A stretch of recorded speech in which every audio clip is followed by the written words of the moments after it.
The Farmland Health Checkup has a positive impact on the Lake Erie and Lake St. Clair watersheds. Farmers have accessed this program to improve soil health and protect water resources. Ed Bolton operates Gold Creek Farms in Mount Bridges, Ontario.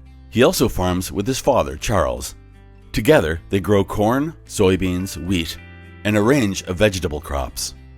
In recent years, Gold Creek has worked to help retire parcels of land on the farm that struggle with annual soil erosion and produce poor yields. The goal is to reduce erosion, improve water quality and soil health, and create more natural habitat.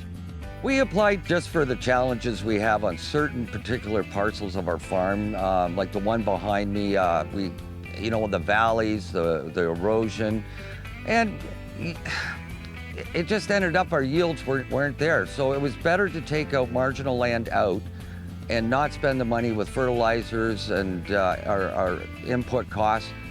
We averaged about, last year, 220 bushels the acre were these particular fields that we got funding to be able to put prairie grass in. I mean, if we hit 165 bushels the acre, that would be about it.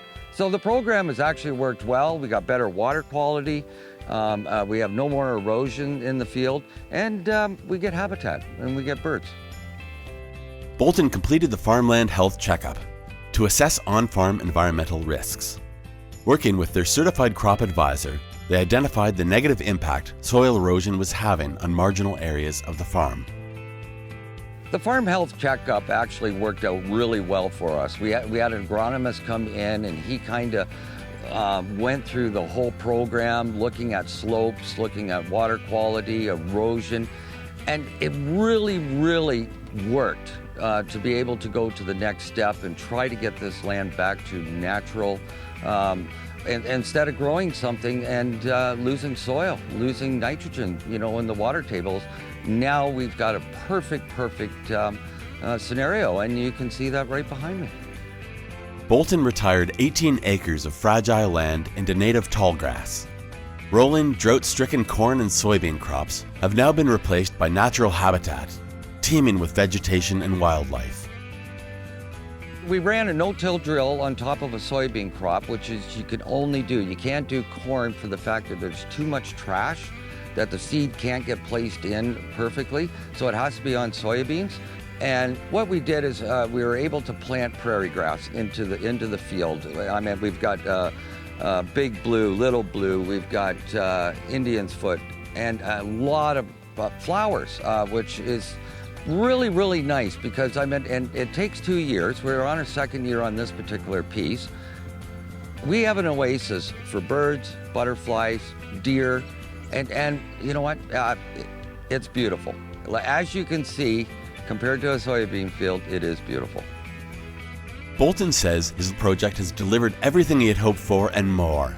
What started out as a project to improve the farm environment and use crop inputs more efficiently has delivered well beyond expectations.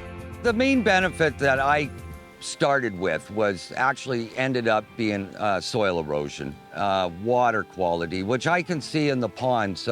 3 years ago, my ponds were full of algae, but because of the prairie grass now, lack of fertilizer, the ponds are clear. We've got species at risk. The bobolinks are back. I haven't seen a bobolink since I was 14 years old cutting hay. We got environment, and then we got to water quality. Awesome. Way to go. Visit ontariosoilcrop.org for a list of CCAs and professional agrologists who are eligible to conduct the Farmland Health Checkup.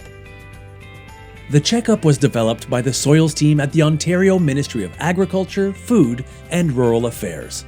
It is funded in part by the governments of Canada and Ontario under the Sustainable Canadian Agricultural Partnership, a federal-provincial territorial initiative.